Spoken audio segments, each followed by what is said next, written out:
ਜਦੋਂ ਸੁਰਜੀਤ ਨੇ ਰਾਜਕੁਮਾਰ ਨੂੰ ਟੂਰ ਤੇ ਨਾਲ ਚੱਲਣ ਲਈ ਕਿਹਾ ਤਾਂ ਉਹ ਕੁਝ ਝਿਜਕੇ ਪਰ ਫਿਰ ਮੰਨ ਗਏ। ਉਹ ਪਹਿਲਾਂ ਹੀ ਸਾਰਾ ਹਿਸਾਬ-ਕਿਤਾਬ ਕਰ ਚੁੱਕੇ ਸਨ। ਕੁੱਲ ਮਿਲਾ ਕੇ 49 ਵਿਦਿਆਰਥੀਆਂ ਦਾ ਗਰੁੱਪ ਸੀ, ਜਿਨ੍ਹਾਂ ਵਿੱਚੋਂ 27 ਲੜਕੀਆਂ ਸਨ ਤੇ ਸਾਰੇ ਹੀ ਵਿਦਿਆਰਥੀ ਸਾਇੰਸ ਜਾਂ ਕਾਮਰਸ ਦੇ। ਕਸੌਲੀ ਜਾਣ ਦੇ ਬਾਰੇ ਸੋਚ ਕੇ ਇੱਕ ਵਾਰ ਤਾਂ ਰਾਜਕੁਮਾਰ ਫਿਕਰਮੰਦ ਹੋ ਗਏ। ਉਹਨਾਂ ਦੇ ਬੀਤੇ ਹੋਏ ਸਾਲਾਂ ਵਿੱਚ ਕੁਝ ਸੀ ਜਿਸ ਨੇ ਉਹਨਾਂ ਨੂੰ ਡਰਾ ਦਿੱਤਾ ਸੀ। ਉਹ ਸੋਚਣ ਲੱਗ ਪਏ, ਆਖਿਰ ਕੀ ਸਮੱਸਿਆ ਆ ਸਕਦੀ ਹੈ? 30 ਸਾਲ ਤਾਂ ਹੋ ਗਏ ਨੇ ਉਸ ਘਟਨਾ ਨੂੰ ਵਾਪਰਿਆ। ਸੋਚਦੇ ਰਾਜਕੁਮਾਰ ਦੀ ਛਾਤੀ ਵਿੱਚ ਡਰ ਦੀ ਇੱਕ ਲਹਿਰ ਜਿਹੀ ਦੌੜ ਗਈ, ਜਿਵੇਂ ਠੰਡੀ ਹਵਾ ਦਾ ਬੁੱਲਾ ਆਉਣ ਤੇ ਕਾਂਬਾ ਛਿੜ ਜਾਂਦਾ ਹੈ। ਫਿਰ ਕੁਝ ਸੋਚਿਆ ਤੇ ਹਾਂ ਕਰ ਦਿੱਤੀ। ਸਵੇਰੇ 7 ਵਜੇ ਪਟਿਆਲੇ ਤੋਂ ਚੱਲੀ ਬੱਸ 9 ਵਜੇ ਕਸੌਲੀ ਪਹੁੰਚੀ। ਹੈਰੀਟੇਜ ਮਾਰਕੀਟ ਵਿੱਚ ਕੁਝ ਤਫਰੀਹ ਤੋਂ ਬਾਅਦ 2 ਵੱਖਰੀਆਂ ਕਤਾਰਾਂ ਵਿੱਚ ਮੁੰਡੇ ਅਤੇ ਕੁੜੀਆਂ ਸਨਸੈਟ ਪੁਆਇੰਟ ਵੱਲ ਤੁਰ ਪਏ। ਰਾਜਕੁਮਾਰ ਗਰੁੱਪ ਦੇ ਅੱਗੇ ਤੇ ਸੁਰਜੀਤ ਪਿੱਛੇ ਤੁਰਦੇ ਪ੍ਰਾਚੀਨ ਪਹਾੜਾਂ ਨੂੰ ਤਰਾਸ਼ ਕੇ ਬਣਾਈ ਚੜ੍ਹਾਈ ਚੜ੍ਹਦੇ ਗਏ। ਰਾਜਕੁਮਾਰ ਕੁਝ ਪਰੇਸ਼ਾਨ ਲੱਗ ਰਹੇ ਸਨ। ਤੁਰਦੇ ਰੁਕ ਜਾਂਦੇ, ਇੱਧਰ-ਉੱਧਰ ਵੇਖਦੇ ਜਿਵੇਂ ਕਿਸੇ ਨੂੰ ਲੱਭ ਰਹੇ ਹੋਣ ਜਾਂ ਕਿਸੇ ਤੋਂ ਡਰਦੇ ਲੁਕਦੇ ਹੋਣ। ਐਨਕਾਂ ਪਿੱਛੇ ਲੁਕੀਆਂ ਹੋਈਆਂ ਉਹਨਾਂ ਦੀਆਂ ਅੱਖਾਂ ਇੱਧਰ-ਉੱਧਰ ਘੁੰਮਦੀਆਂ ਕਿਸੇ ਤੋਂ ਬਚਣ ਦੀ ਕੋਸ਼ਿਸ਼ ਕਰ ਰਹੀਆਂ ਸਨ। ਉਹਨਾਂ ਦੇ ਮੱਥੇ ਤੇ ਪਸੀਨੇ ਦੀਆਂ ਹਲਕੀਆਂ ਬੂੰਦਾਂ ਉਹਨਾਂ ਦੇ ਵਿੱਚ ਵੱਧ ਰਹੀ ਘਬਰਾਹਟ ਦੀ ਨਿਸ਼ਾਨਦੇਹੀ ਕਰ ਰਹੀਆਂ ਸਨ। ਅਸਲ ਵਿੱਚ ਉਹ ਕਸੌਲੀ ਆਉਣ ਲਈ ਮਨ ਤੋਂ ਤਿਆਰ ਨਹੀਂ ਸਨ, ਪਰ ਹਮੇਸ਼ਾ ਦੀ ਤਰ੍ਹਾਂ ਸੁਰਜੀਤ ਸਿੰਘ ਨੂੰ ਇਨਕਾਰ ਨਹੀਂ ਕਰ ਸਕੇ। 3 ਦਹਾਕੇ ਪਹਿਲਾਂ ਕਾਲਜ ਦੌਰਾਨ ਉਹ ਇੱਕ ਵਾਰ ਕਸੌਲੀ ਆਏ ਸਨ। ਉਦੋਂ ਪਤਾ ਨਹੀਂ ਕੀ ਹੋਇਆ ਕੀ ਨਹੀਂ, ਉਹ ਐਂਬੂਲੈਂਸ ਵਿੱਚ ਪਰਤੇ ਤੇ ਫਿਰ 1 ਮਹੀਨਾ ਬਿਸਤਰੇ ਤੋਂ ਉੱਠ ਨਹੀਂ ਸਕੇ। ਆਪਣੇ ਪੈਰਾਂ ਤੇ ਵਾਪਸ ਖੜੇ ਹੁੰਦੇ ਉਹਨਾਂ ਨੂੰ 1 ਸਾਲ ਲੱਗ ਗਿਆ। ਉੱਥੇ ਕੁਝ ਹੋਇਆ ਜਿਸ ਨੇ ਉਹਨਾਂ ਦੇ ਸੁਭਾਅ ਨੂੰ ਬਦਲ ਦਿੱਤਾ। ਹੁਣ ਉਹ ਪਹਿਲਾਂ ਵਰਗੇ ਮਨਮੋਜੀ ਵੀ ਨਹੀਂ ਰਹੇ ਸਨ। ਉਹਨਾਂ ਦਾ ਜ਼ਿਆਦਾ ਸਮਾਂ ਪੂਜਾ ਪਾਠ ਵਿੱਚ ਬੀਤਦਾ। ਪਾਪ ਅਤੇ ਪੁੰਨ ਨੂੰ ਲੈ ਕੇ ਉਹ ਬੜੇ ਸੁਚੇਤ ਹੋ ਗਏ। ਇਸੇ ਕੋਸ਼ਿਸ਼ ਵਿੱਚ ਲੈਂਦੇ ਕਿ ਉਹਨਾਂ ਤੋਂ ਕੁਝ ਗਲਤ ਨਾ ਹੋ ਜਾਵੇ। ਤੁਰਦੇ ਅੱਗੇ ਪਿੱਛੇ ਵੇਖਦੇ ਤੇ ਡਰੇ ਸਹਿਮੇ ਰਹਿੰਦੇ। ਇਹ ਸਾਰੀਆਂ ਗੱਲਾਂ ਸੋਚਦੇ ਰਾਜਕੁਮਾਰ ਨੂੰ ਪਤਾ ਹੀ ਨਾ ਲੱਗਾ ਕਿ ਉਹ ਪਿੱਛੇ ਇਕੱਲੇ ਰਹਿ ਗਏ ਤੇ ਬੱਚੇ ਅੱਗੇ ਲੰਘ ਗਏ ਸਨ। ਫਿਰ ਸੁਰਜੀਤ ਨੇ ਉਹਨਾਂ ਨੂੰ ਅੱਗੇ ਤੋਂ ਆਵਾਜ਼ ਮਾਰੀ, ਕਿੰਨਾ ਸੋਚਾਂ ਵਿੱਚ ਗੁੰਮ ਗਏ ਸਰ, ਵੇਖੋ ਬੱਚੇ ਅੱਗੇ ਲੰਘ ਗਏ ਨੇ। ਕੋਲੋਂ ਲੰਘਦੇ ਸੁਰਜੀਤ ਨੇ ਉੱਚੀ ਆਵਾਜ਼ ਵਿੱਚ ਕਿਹਾ ਤਾਂ ਰਾਜਕੁਮਾਰ ਖਿਆਲਾਂ ਦੀ ਦੁਨੀਆ ਵਿੱਚੋਂ ਵਾਪਸ ਆਏ ਤੇ ਦੌੜ ਕੇ ਬੱਚਿਆਂ ਦੇ ਨਾਲ ਰਲ ਗਏ। ਆਪਣੀ ਖਰਾਬ ਮਾਨਸਿਕ ਸਿਹਤ ਦੇ ਬਾਵਜੂਦ 57 ਸਾਲਾਂ ਦੇ ਰਾਜਕੁਮਾਰ ਦਾ ਚੜ੍ਹਾਈ ਵਿੱਚ ਕੋਈ ਸਾਨੀ ਨਹੀਂ ਸੀ। 16-17 ਸਾਲ ਦੇ ਬੱਚੇ ਵੀ ਕੁਝ ਕਦਮ ਤੁਰ ਕੇ ਬੈਠ ਜਾਂਦੇ ਤਾਂ ਰਾਜਕੁਮਾਰ ਛਾਲ ਮਾਰ ਕੇ ਅੱਗੇ ਆ ਜਾਂਦੇ ਤੇ ਕਹਿੰਦੇ, 57 ਸਾਲ ਦਾ ਮੈਂ ਹੋ ਗਿਆ ਤੇ ਬੁੱਢੇ ਤੁਸੀਂ ਲੱਗਦੇ ਹੋ। ਤੇ ਫਿਰ ਉਹਨਾਂ ਬੱਚਿਆਂ ਦੇ ਹੱਥ ਵਿੱਚੋਂ ਚਿਪਸ ਖੋ ਕੇ ਖਾਂਦੇ ਅੱਗੇ ਤੁਰ ਜਾਂਦੇ। ਗਰੁੱਪ ਤੁਰਦਾ ਗਿਆ ਅਤੇ ਲਗਭਗ 11 ਵਜੇ ਗਰੁੱਪ ਸਨਸੈਟ ਪੁਆਇੰਟ ਪਹੁੰਚਿਆ। ਸੂਰਜ ਦੀ ਧੁੱਪ ਵਿੱਚ ਹਰੀ ਅਤੇ ਮੋਤੀਆਂ ਵਰਗੇ ਤਰੇਲ ਦੇ ਬਿੰਦੂਆਂ ਨਾਲ ਟਕੀ ਘਾਹ ਰਾਤ ਦੇ ਤਾਰਿਆਂ ਭਰੇ ਅਸਮਾਨ ਦੀ ਤਰ੍ਹਾਂ ਚਮਕਦੀ ਲੱਗਦੀ ਸੀ।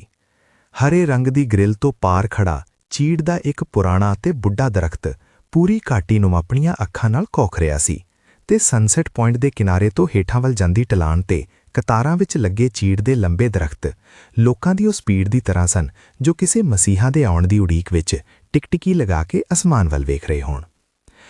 ਕੁਦਰਤ ਦਾ ਨਜ਼ਾਰਾ ਲੈਂਦੇ ਰਾਜਕੁਮਾਰ ਨੂੰ ਅਹਿਸਾਸ ਹੀ ਨਹੀਂ ਹੋਇਆ। ਤੁਰਦੇ ਸੜਕ ਛੱਡ ਕੇ ਕੱਚੇ ਵਿੱਚ ਆ ਗਏ ਹਨ ਤੇ ਬਹੁਤ ਸਾਰੀਆਂ ਕੀੜੀਆਂ ਉਹਨਾਂ ਦੇ ਪੈਰਾਂ ਥੱਲੇ ਤਰੜੀਆਂ ਗਈਆਂ ਹਨ। ਨੀਚੇ ਵੇਖਦੇ ਸਾਰੀ ਉਹ ਛਾਲ ਮਾਰ ਕੇ ਨੇੜੇ ਪਏ ਇੱਕ ਬੈਂਚ ਤੇ ਚੜ ਗਏ ਤੇ ਹੱਥ ਜੋੜ ਕੇ ਅਸਮਾਨ ਵੱਲ ਮੂੰਹ ਕਰਕੇ ਕਹਿਣ ਲੱਗੇ, ਓਏ ਪਾਪ ਹੋ ਗਿਆ, ਪਰਮਾਤਮਾ ਮਾਫ ਕਰ ਦੇ। ਸੁਣ ਕੇ ਗ੍ਰਿਲ ਦੇ ਕਿਨਾਰੇ ਖੜੇ ਤੇ ਕਾਟੀ ਨੂੰ ਕੋਖਦੇ ਸੁਰਜੀਤ ਸਿੰਘ ਦਾ ਧਿਆਨ ਰਾਜਕੁਮਾਰ ਵੱਲ ਚਲਾ ਗਿਆ, ਜੋ ਬੈਂਚ ਦੇ ਉੱਪਰ ਖੜੇ ਆਪਣੇ ਪੈਰਾਂ ਹੇਠ ਦਰੜੀਆਂ ਹੋਈਆਂ ਕੀੜੀਆਂ ਨੂੰ ਵੇਖ ਰਹੇ ਸਨ। ਰਾਜਕੁਮਾਰ ਨੂੰ ਹੱਥ ਜੋੜੀ ਅਸਮਾਨ ਵੱਲ ਮੂੰਹ ਕਰਕੇ ਬੁੜਬੁੜਾਉਂਦੇ ਵੇਖ ਕੇ 11ਵੀਂ ਕਲਾਸ ਦੀਆਂ ਬਹੁਤ ਸਾਰੀਆਂ ਕੁੜੀਆਂ ਨੇ ਇੱਕ ਦੂਜੇ ਦੇ ਕੰਨਾਂ ਵਿੱਚ ਕੁਝ ਕਿਹਾ ਤੇ ਫਿਰ ਸ਼ਰਾਰਤ ਦੇ ਇਰਾਦੇ ਨਾਲ ਉਹਨਾਂ ਵੱਲੋਂ ਦੌੜ ਪਈਆਂ। ਕੀ ਹੋ ਗਿਆ ਸਰ? ਰਾਜਕੁਮਾਰ ਦੁਆਲੇ ਇਕੱਠੀਆਂ ਹੋਈਆਂ 11ਵੀਂ ਕਲਾਸ ਦੀਆਂ ਨਾਨ ਮੈਡੀਕਲ ਦੀਆਂ ਵਿਦਿਆਰਥਣਾਂ ਨੇ ਹੱਸਦਿਆਂ ਹੋਇਆ ਕਿਹਾ। ਕੁਝ ਨਹੀਂ ਹੋਇਆ, ਚਲੋ ਆਪਣਾ ਕੰਮ ਕਰੋ। ਕਹਿੰਦੇ ਹੋਏ ਰਾਜਕੁਮਾਰ ਬੈਂਚ ਤੋਂ ਹੇਠਾਂ ਉਤਰੇ ਤੇ ਇੱਕ ਪਾਸੇ ਮੁੰਡੇ ਕੁੜੀਆਂ ਦੀ ਭੀੜ ਵੇਖ ਕੇ ਉੱਧਰ ਤੁਰ ਪਏ। ਮੁੰਡੇ ਤੇ ਕੁੜੀਆਂ ਵੱਖਰੇ ਹੋ ਜਾਓ।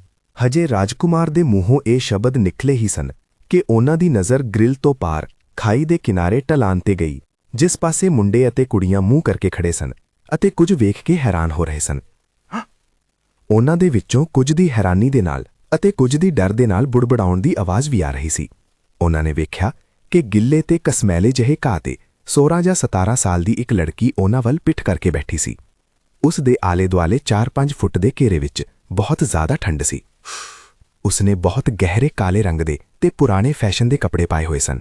ਉਸ ਦੇ ਸੁਨਹਿਰੀ, ਕਾਲੇ ਅਤੇ ਭੂਰੇ ਵਾਲ ਲਹਿਰਾ ਰਹੇ ਸਨ, ਜਦੋਂ ਕਿ ਹਵਾ ਬਿਲਕੁਲ ਬੰਦ ਸੀ ਅਤੇ ਤੇਜ਼ ਧੁੱਪ ਨਿਕਲੀ ਹੋਈ ਸੀ। ਉਸ ਦੇ ਸਿਰ ਤੇ ਮੋਢਿਆਂ ਤੇ ਪਏ ਬਰਫ਼ ਦੇ ਫੰਬੇ ਸੂਰਜ ਦੀ ਤੇਜ਼ ਚਮਕ ਵਿੱਚ ਵੀ ਪਿਘਲ ਨਹੀਂ ਰਹੇ ਸਨ।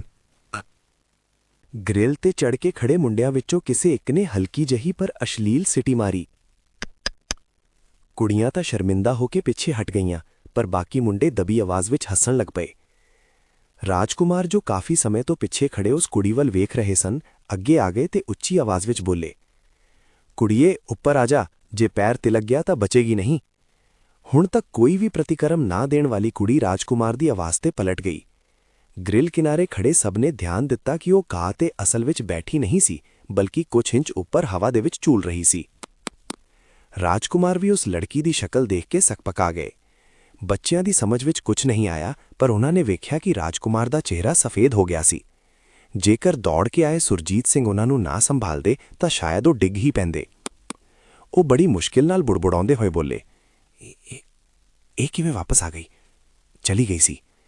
ਇਹ ਸੁਣ ਕੇ ਉਹ ਕੁੜੀ ਮੁਸਕਰਾਈ ਅਤੇ ਉਸਨੇ ਕਿਸੇ ਵੱਲ ਵੀ ਧਿਆਨ ਨਾ ਦੇ ਕੇ ਰਾਜਕੁਮਾਰ ਨੂੰ ਮੁਖਾਤਿਬ ਹੁੰਦੇ ਹੋਏ ਕਿਹਾ, ਕਿਤਨੇ ਵਰਸ਼ ਬੀਤ ਗਏ ਹੈ ਹਮੇ ਮਿਲੇ ਹੈ ਨਾ।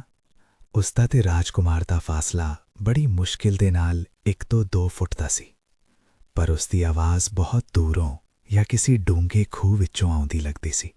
ਇੰਨਾ ਸੁਣਦੇ ਹੀ ਰਾਜਕੁਮਾਰ ਡਿੱਗ ਪਏ ਤੇ ਇਸ ਵਾਰ ਸੁਰਜੀਤ ਸਿੰਘ ਵੀ ਉਹਨਾਂ ਨੂੰ ਬਚਾ ਨਹੀਂ ਸਕੇ। ਅੱਖਾਂ ਉੱਤੇ ਨੂੰ ਚੜ ਗਈਆਂ ਤੇ ਮੂੰਹ ਵਿੱਚੋਂ ਛੱਗ ਨਿਕਲਣ ਲੱਗੀ। ਜਾਗਦੀਆਂ ਬੰਦ ਹੁੰਦੀਆਂ ਅੱਖਾਂ ਦੇ ਵਿੱਚ 30 ਸਾਲ ਪੁਰਾਣਾ ਕਿੱਸਾ ਫੇਰ ਤੋਂ ਫੁਰਕਣ ਲੱਗਾ। ਅੱਜ ਤੋਂ ਠੀਕ 30 ਸਾਲ ਪਹਿਲਾਂ 1995 ਦਾ ਦਸੰਬਰ ਦਾ ਮਹੀਨਾ, ਜਦੋਂ ਆਪਣੇ ਦੋਸਤਾਂ ਦੇ ਨਾਲ ਕਸੌਲੀ ਆਏ ਸਨ ਤੇ ਉਦੋਂ ਵਾਪਰੀ ਕਿਸੇ ਘਟਨਾ ਦਾ ਡਰ ਅੱਜ ਫੇਰ ਉਹਨਾਂ ਦੇ ਸਾਹਮਣੇ ਆ ਕੇ ਖੜਾ ਹੋ ਗਿਆ ਸੀ। ਬੀਤੀ ਹੋਈ ਸਾਰੀ ਘਟਨਾ ਉਹਨਾਂ ਦੀਆਂ ਅੱਖਾਂ ਦੇ ਸਾਹਮਣੇ ਕਿਸੇ ਸੁਪਨੇ ਦੀ ਤਰ੍ਹਾਂ ਫੇਰ ਤੋਂ ਜਿਉਂਦੀ ਹੋ ਗਈ। 1995 ਦੇ ਦਸੰਬਰ ਮਹੀਨੇ ਦੀ ਠੰਡੀ ਸ਼ਾਮ, ਕਸੌਲੀ ਸ਼ਹਿਰ ਦੇ ਬਾਹਰ ਇੱਕ ਠੰਡਾ ਬਰਫੀਲਾ ਝਰਨਾ ਤੇ ਉਸ ਝਰਨੇ ਦੇ ਪਾਣੀ ਨਾਲ ਭਰੀ ਹਰੀ ਨੀਲੀ ਝੀਲ। ਉਸ ਝੀਲ ਦੇ ਵਿੱਚ ਖਰਮਸਤੀਆਂ ਕਰਦੇ 18 ਤੋਂ 20 ਸਾਲ ਦੀ ਉਮਰ ਦੇ ਕੁਝ ਮੁੰਡੇ ਤੇ 19 ਹੀ ਉਮਰ ਦੇ ਰਾਜਕੁਮਾਰ ਆਪਣੀ ਖੱਦਰ ਦੀ ਨਿੱਕਰ ਵਿੱਚ ਬਿਨਾਂ ਕਿਸੇ ਹੋਰ ਕੱਪੜੇ ਦੇ ਅੱਖਾਂ ਬੰਦ ਕਰਕੇ ਝਰਨੇ ਵਿੱਚ ਖੜੇ-ਖੜੇ ਨਹਾ ਰਹੇ ਸਨ ਕਿ ਉਹਨਾਂ ਨੇ ਆਪਣੇ ਮੋਢੇ ਤੇ ਕਿਸੇ ਦੀ ਥਪਕੀ ਮਹਿਸੂਸ ਕੀਤੀ। ਪਿੱਛੇ ਮੁੜ ਕੇ ਵੇਖਿਆ ਤਾਂ ਕੋਈ ਵੀ ਨਹੀਂ ਸੀ। ਕੁਝ ਪਲ ਇੱਧਰ-ਉੱਧਰ ਵੇਖ ਕੇ ਵਾਪਸ ਅੱਖਾਂ ਬੰਦ ਕੀਤੀਆਂ ਹੀ ਸਨ ਕਿ ਕੰਨ ਵਿੱਚ ਆਵਾਜ਼ ਆਈ, ਯਹ ਸਥਾਨ ਠੀਕ ਨਹੀਂ ਹੈ, कृपया यहाँ से प्रस्थान कीजिए। ਘਬਰਾ ਕੇ ਰਾਜਕੁਮਾਰ ਝਰਨੇ ਵਿੱਚੋਂ ਬਾਹਰ ਆਏ ਤਾਂ ਵੇਖਿਆ ਕਿ ਸਾਹਮਣੇ ਚਨਾਰ ਦੇ ਦਰਖਤ ਦੀ ਟਾਹਣੀ ਦੇ ਨਾਲ ਉਲਟੀ ਲਟਕ ਰਹੀ ਇੱਕ ਬਹੁਤ ਖੂਬਸੂਰਤ 16 ਜਾਂ 17 ਸਾਲ ਦੀ ਲੜਕੀ ਉਹਨਾਂ ਵੱਲ ਵੇਖ ਕੇ ਮੁਸਕਰਾ ਰਹੀ ਸੀ। ਉਹ ਕਿਸੇ ਚਮਗਿੱਦੜ ਦੀ ਤਰ੍ਹਾਂ ਉਲਟੀ ਲਟਕ ਰਹੀ ਸੀ। ਉਸ ਦੇ ਪੈਰਾਂ ਦੀਆਂ ਉਂਗਲਾਂ ਬਹੁਤ ਲੰਬੀਆਂ ਸਨ ਤੇ ਉਸਨੇ ਉਹਨਾਂ ਦੇ ਨਾਲ ਟਾਹਣੀ ਨੂੰ ਉਸੇ ਤਰ੍ਹਾਂ ਫੜਿਆ ਹੋਇਆ ਸੀ ਜਿਵੇਂ ਕੋਈ ਆਪਣੇ ਹੱਥਾਂ ਦੇ ਨਾਲ ਟਾਹਣੀ ਨੂੰ ਫੜਦਾ ਹੈ। ਘਬਰਾਹਟ ਵਿੱਚ ਰਾਜਕੁਮਾਰ ਬਿਨਾਂ ਕੱਪੜੇ ਪਹਿਨੇ ਹੀ ਜੀਪ ਵਿੱਚ ਜਾ ਬੈਠੇ ਤੇ ਆਪਣੇ ਦੋਸਤਾਂ ਨੂੰ ਉੱਥੇ ਹੀ ਛੱਡ ਕੇ ਜੀਪ ਭਜਾ ਕੇ ਲੈ ਗਏ। ਘਰ ਵਾਪਸ ਪਹੁੰਚਦੇ ਹੀ ਬਿਸਤਰਾ ਫੜ ਲਿਆ ਤੇ 1 ਮਹੀਨੇ ਤੱਕ ਉੱਠ ਨਹੀਂ ਸਕੇ। ਡਾਕਟਰਾਂ ਦੇ ਲਗਾਤਾਰ ਇਲਾਜ ਤੇ ਤਾਂਤਰਿਕਾਂ ਦੇ ਝਾੜ-ਸੂਕ ਤੋਂ ਬਾਅਦ ਜਦੋਂ ਉਹਨਾਂ ਨੇ ਬਿਸਤਰਾ ਛੱਡਿਆ ਤਾਂ ਦੋਸਤਾਂ ਨੇ ਦੱਸਿਆ ਕਿ ਕਾਲੇ ਕੱਪੜਿਆਂ ਦੇ ਵਿੱਚ ਇੱਕ ਜਵਾਨ ਲੜਕੀ ਕਈ ਵਾਰ ਮੁਹੱਲੇ ਵਿੱਚ ਉਹਨਾਂ ਬਾਰੇ ਪੁੱਛ ਕੇ ਗਈ ਸੀ। ਕਈਆਂ ਨੇ ਉਸ ਨੂੰ ਕਹਿੰਦੇ ਵੀ ਸੁਣਿਆ ਸੀ, ਕਭੀ ਨਾ ਕਭੀ ਤੋਂ ਉਹ ਮੁਝੇ ਮਿਲ ਹੀ ਜਾਏਂਗੇ।